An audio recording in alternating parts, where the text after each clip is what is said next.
And I guess one of the interesting things is the issue, what is arthritis?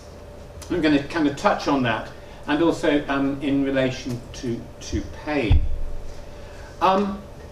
In the arthritis world, when I was at AI UK, we felt it was quite helpful to think about 3 different groups of disorders. Let me just get this. The first was a group of disorders characterized by inflammation, and I'll come back to that, but the archetypal condition there was rheumatoid arthritis, but covers other conditions.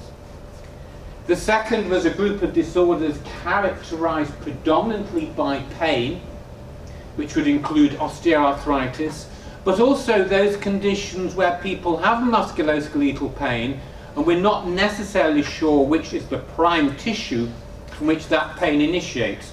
For example, people with chronic back pain or shoulder pain, or indeed chronic widespread pain. And the third group of conditions, which I'm not going to talk about further this morning, are those conditions which are characteristic diseases of bone in relation to osteoporosis and fracture. And it's quite interesting when you think about these 3 separate groups of conditions. Inflammatory disorders have an overall prevalence in Western populations of around about 1%. When we look at what we might call the degenerative conditions, and I'm not sure I like that term, degenerative, then we're talking about a prevalence of 30%. Why don't I like the term degenerative? Well, it all stems from having a medical student in clinic with me about 15 years ago, and we looked at the x-ray of somebody's spine who had quite severe osteoarthritis of the spine.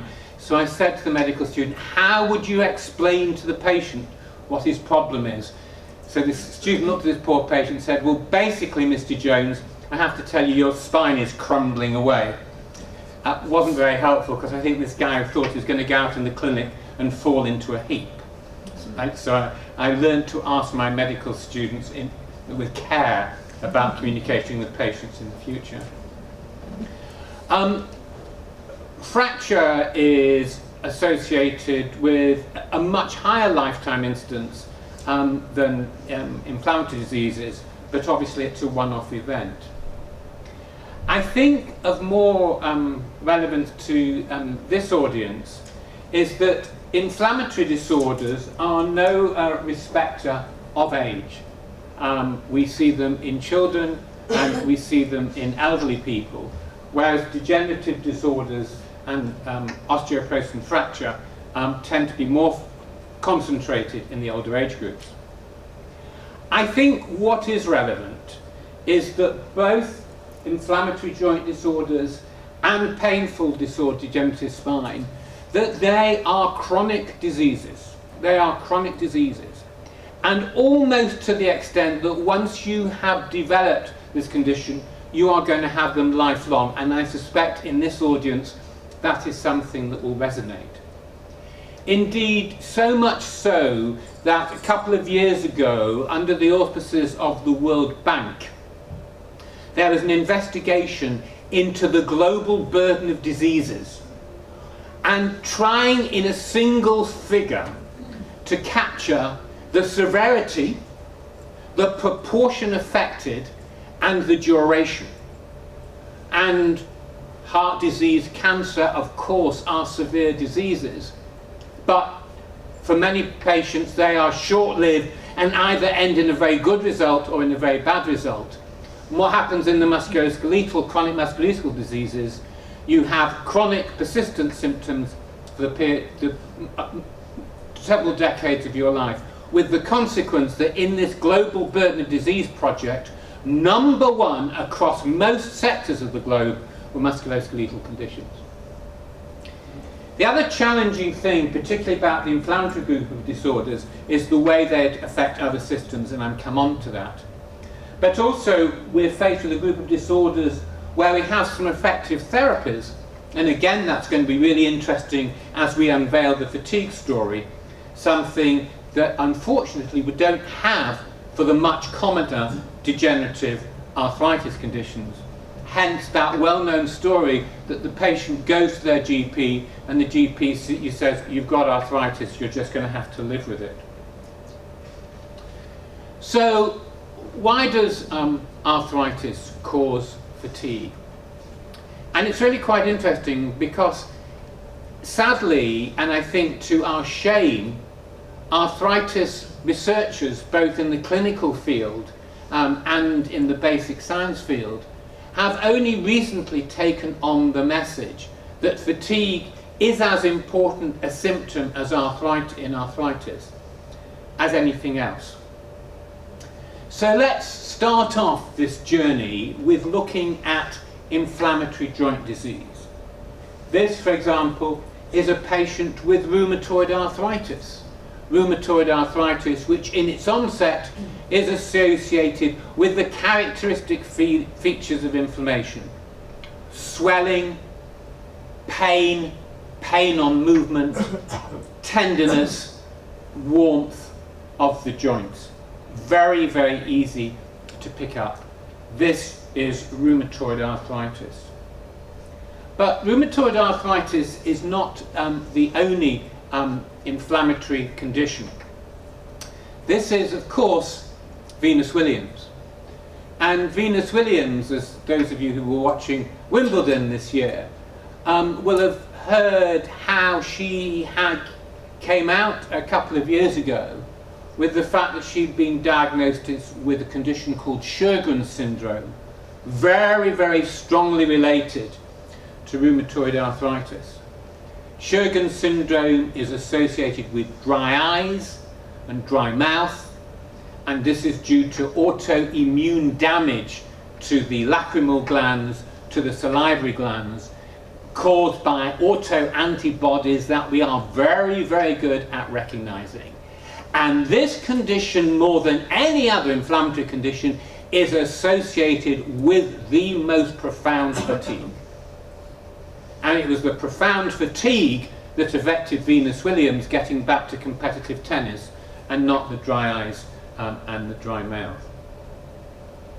Systemic lupus erythematosus, SLE, the other archetypal autoimmune disease that affects young women with this characteristic butterfly rash, again with very, very well recognized autoantibodies, and we know all the other symptoms involved, but the patients who have this autoimmune B-cell driven disease complain of unremitting fatigue.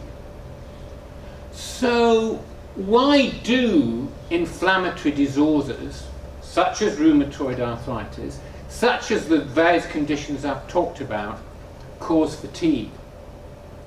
One of the challenges is, and in a way maybe we should hang our heads here, that we still are not sure whether we're dealing with something that is a common mechanism across the process of autoimmune induced inflammation, or whether we're dealing something with a very, very specific influence on individual diseases.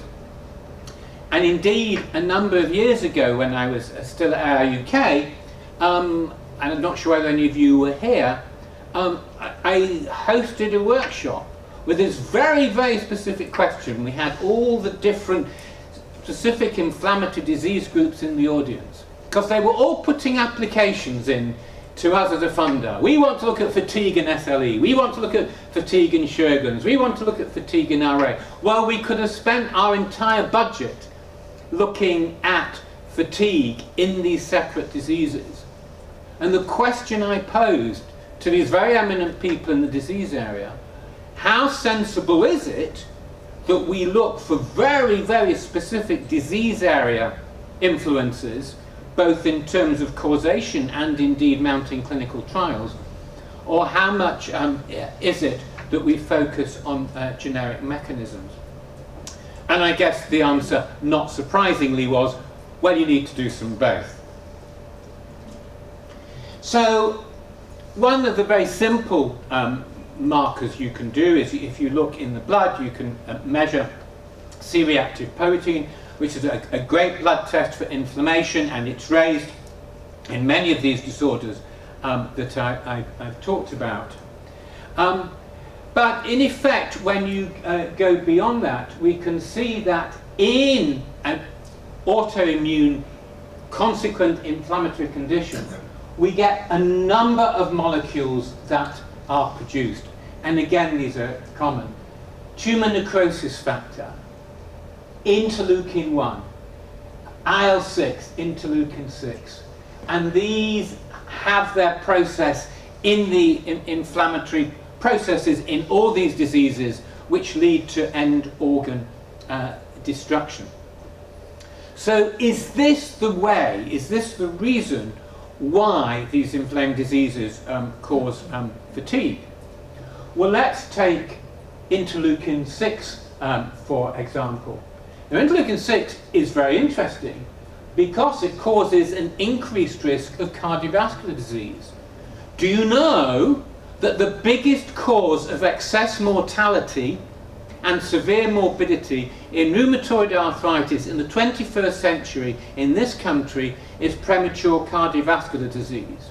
And premature cardiovascular disease, incipient cardiovascular disease, angina, early heart failure is associated with fatigue. So that could be one mechanism. We know about anemia. Patients with chronic inflammatory disease have a chronic inflammatory anemia, which is not necessarily iron deficiency, but probably almost certainly isn't. There may be an HPA axis influence on fatigue.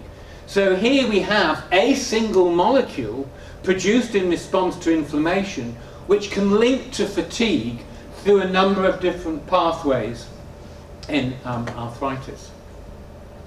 But one of the great natural experiments that we have available to us is that over the last couple of decades, in inflammatory joint disease, we have been very successful in controlling the joint inflammation.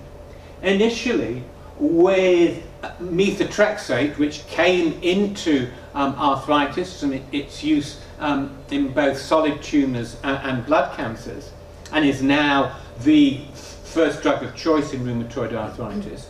But more recently, with two very effective and very targeted drugs, IL-6 blockade, tocilizumab, and anti-TNF, TNF blockade, and here adalimumab. Adalimumab was the world's best-selling drug in dollar terms last year. $30 billion worth of that drug was consumed worldwide. So one of the interesting things is, does these very, very effective anti-inflammatory drugs, how do they influence fatigue? Do they decrease fatigue? But if fatigue isn't due to the inflammation, what would happen? Does the fatigue go down with the inflammation? And do these therapies vary? Because does that say the specific mechanisms of fatigue, or as long as you reduce inflammation, that works? Well, actually, I haven't time to go in detail. Well, in general terms, and this was a Cochrane review published last year, whichever drug you use, if you are successful in reducing inflammation, you can get a worthwhile reduction in fatigue, so one tick. There wasn't a particular difference between drugs, which might suggest, for example, that fatigue isn't driven by IL-1 or fatigue isn't driven by TNF or what have you. Although the reality is, the nature of our response to the body is these processes are intertwined and there's quite a lot of redundancy, and it may be naive to think that a single pathway is going to make the difference. What is more important is that fatigue can often persist despite decreased inflammation. Here we have a study from Steenbergen showing that, yes, in the first few months following the use of a biologic agent, you will get a reduction in fatigue, but you're not going to get down to basal fatigue levels, and actually there's almost a leveling off. So yes, there is a worthwhile reduction in fatigue from these anti-inflammatory therapies, but it's not sustained. So then, moving on, so we have fatigue, we have the issue of pain. Well, how is pain in arthritis and fatigue, how do they interact?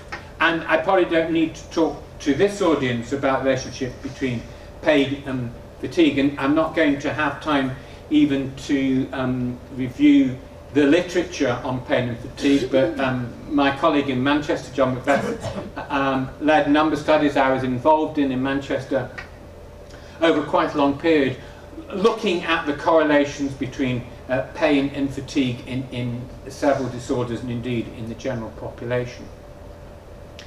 But one of the interesting things is, of course, is that pain is a strange symptom, and in arthritis you can get pain in that inflammation. If you have an inflamed joint and you touch it, it is painful. But also we know that there is a very strong central component to pain.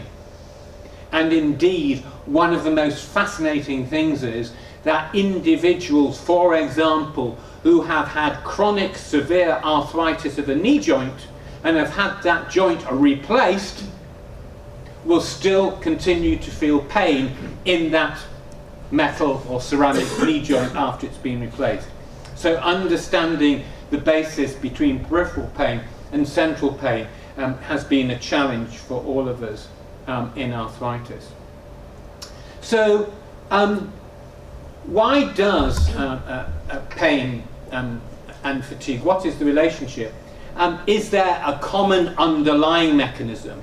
And I've already hinted at that maybe some of the processes that might be responsible, some of the biological processes responsible for inflammation cause fatigue and cause pain, and we recognize inflammatory pain.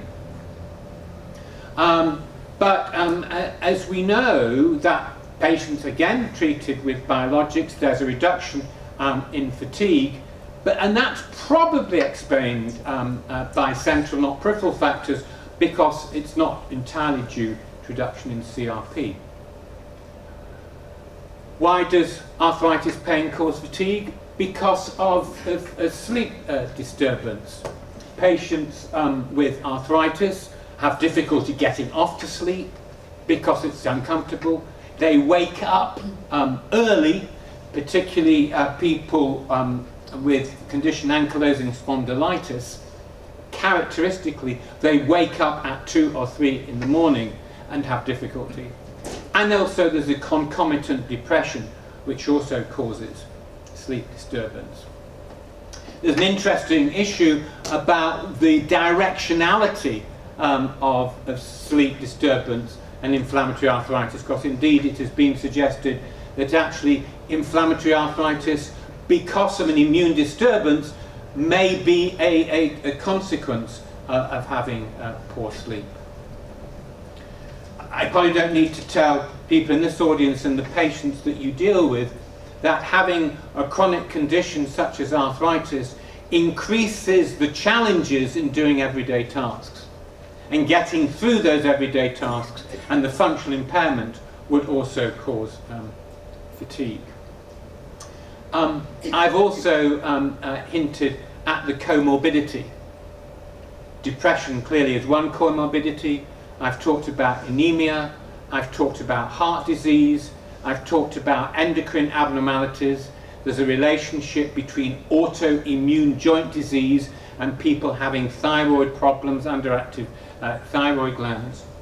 So, and you can see those are the whole challenge for, in a clinical situation, to understand the different components within an individual patient that would cause fatigue. And also the consequences of the medications that we use. Now, steroids, corticosteroids, quite often can make people feel elated, but quite often they can also make people fatigued. The number of our patients that use over-the-counter herbal remedies, chondroitin and glucosamine, are phenomenal. These are associated these are associated with considerable fatigue. So again, adding up to the complexity of the picture. So I'll sum up really briefly, because I know that my time is up. I think one of the challenges that we have not really faced, particularly in patients with arthritis, is being able to understand the kind of fatigue that patients suffer from. And until we can robustly allow our patients to use a language that they understand and that we can then use appropriately, then we can stratify patients. Then given that complexity I've talked about, it's going to be difficult to unravel. Undoubtedly, we are very good in the arthritis community in using routine data to collect pain, swelling of joints, tenderness. These indices have been in use all my professional life.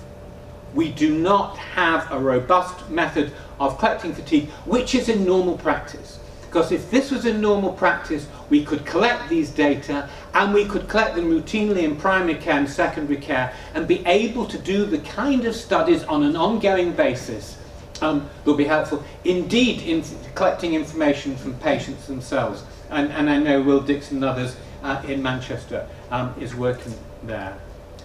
I think we do need to think about the advantages to be learned by focusing on very specific diseases like Sjogren's syndrome, where fatigue is almost omnipresent and very powerful, and what we can learn from combining diseases. And finally, why does fatigue persist in these conditions when all the other causes that are there seem to have been reversed? And we don't know the answer. And I just want to finish with a quote from a patient when we had our fatigue workshop, which has kind of stayed with me.